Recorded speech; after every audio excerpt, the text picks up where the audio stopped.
Welcome to another episode of the RJ webinar series. Today I have a special guest, Tom Gavrielides, my son. So we thought we'd make a special episode after the two guests that I had.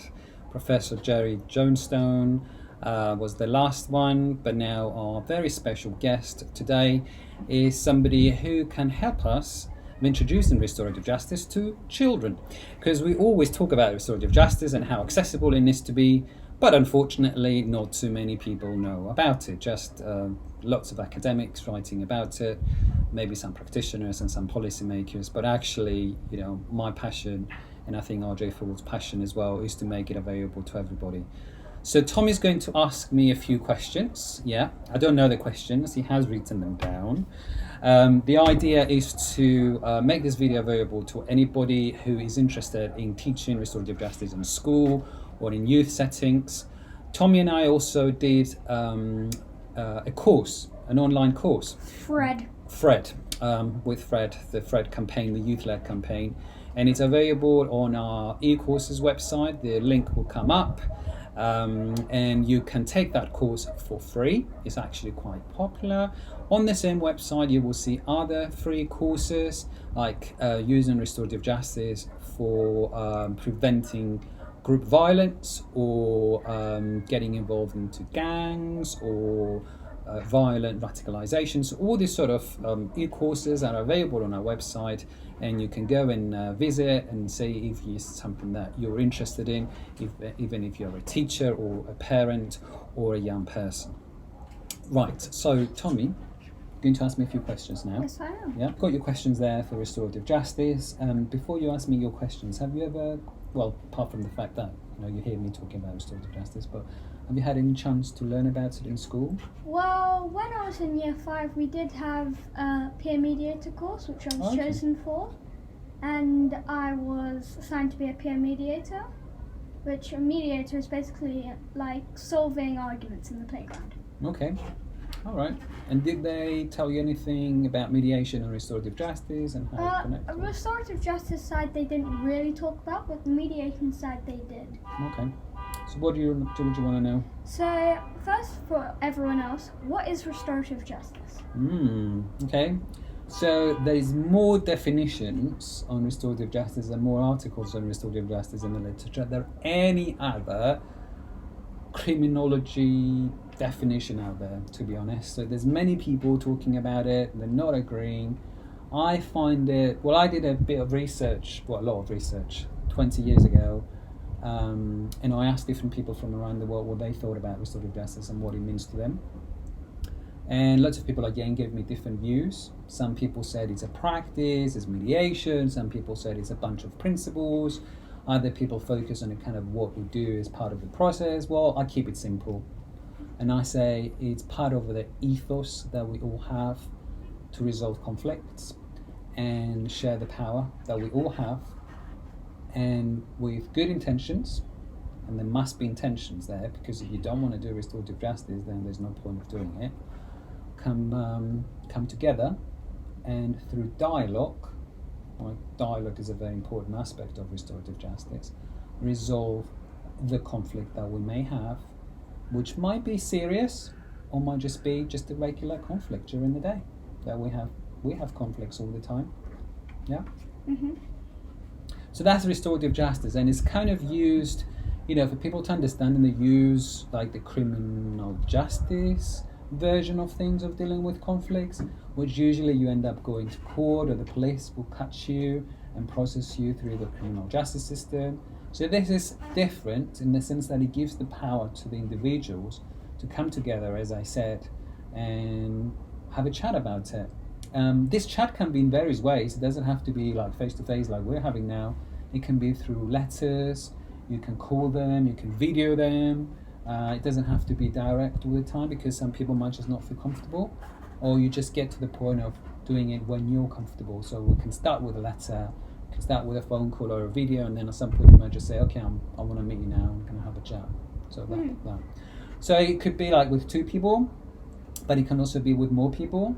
You can have friends if they're affected by the conflict, and they can kind of sit around and participate. So that's like conferencing, they call it. Or it can be kind of in the form of a circle. So you sit around the circle, everybody affected just goes round and they ask questions or they participate just to figure out what happened. So my next question is, how can you implement restorative justice in everyday life? In everyday life, okay. Well, basically, it just becomes a habit, instead of using, as I said before, the adversarial way of doing things. So I'll just give you an example that, you like to keep your room quiet and tidy, right? And we'll have arguments, and I can tell you, Tommy, go and sort out your bedroom, otherwise there is no dessert, there's no dinner. So that I use my power, right? Because I have a power as a parent to tell you what to do, and you have a choice. You can just say, no, I'm not doing it, and you don't get your dessert, and your bedroom ends up being in a mess and unhygienic. Or you can just say, okay, fine, I'm just going to go and do it, and you just the restorative justice way of doing it means that we need to share that power. So I can boss you and you can boss me. Well, no, nobody's bossing anyone. That's the whole point. The point is that we have a dialogue. We have a chat about it. And we say, okay, Dad, that's fine, but I need to tell you something. Blah, blah, blah, blah, blah. You might say, I'm not finished yet. I might just tidy up when I'm done.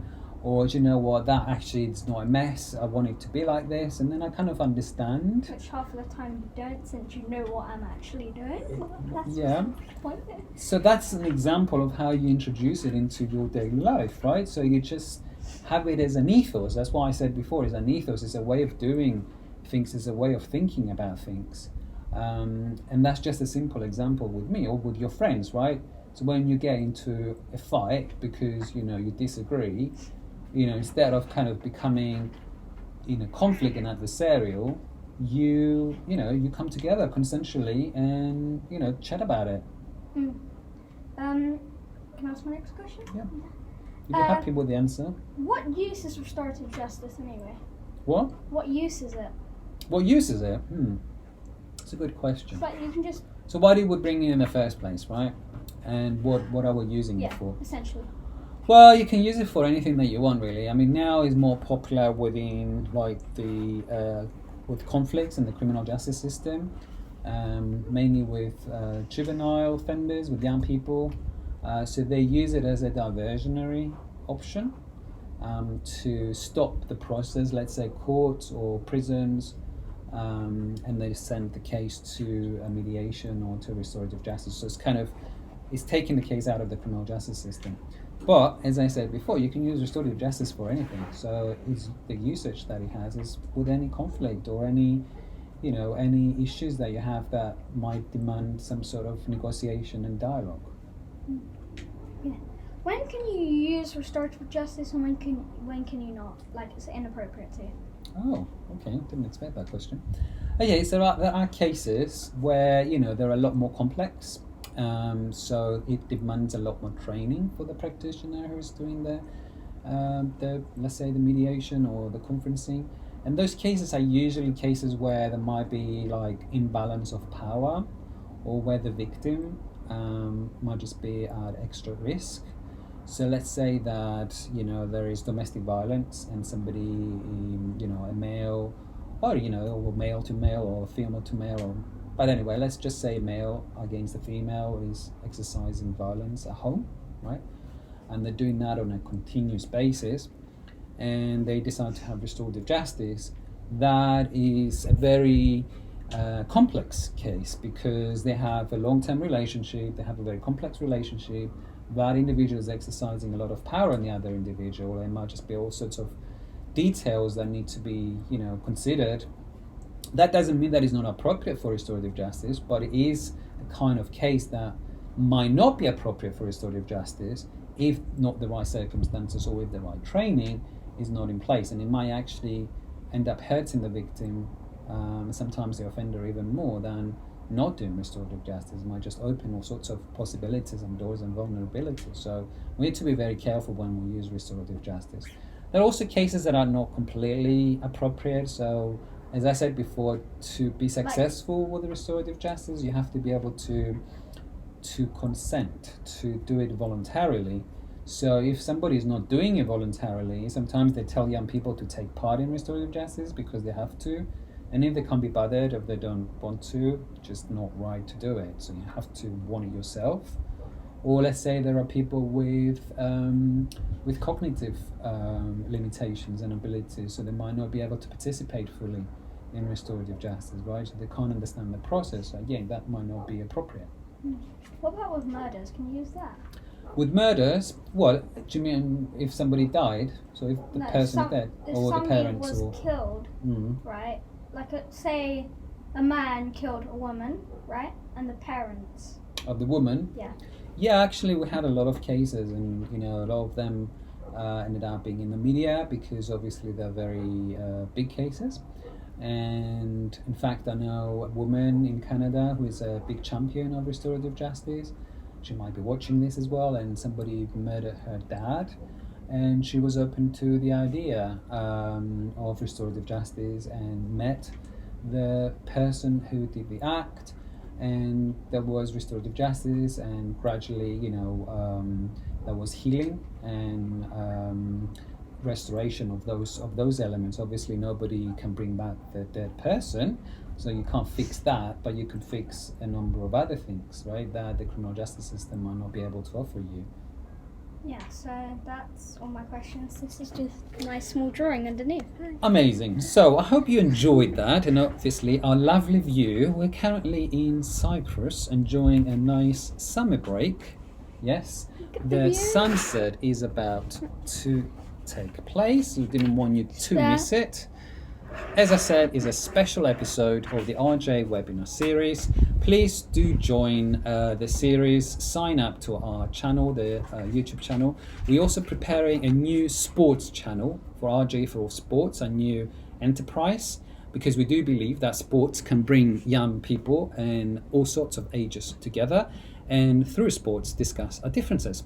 So watch this space, Google RJ4All Sports and put it on your YouTube, because we're going to be having all sorts of free videos, sports activities and much more. Thank you very much for joining, and I hope you enjoyed it. Look, RJ4All.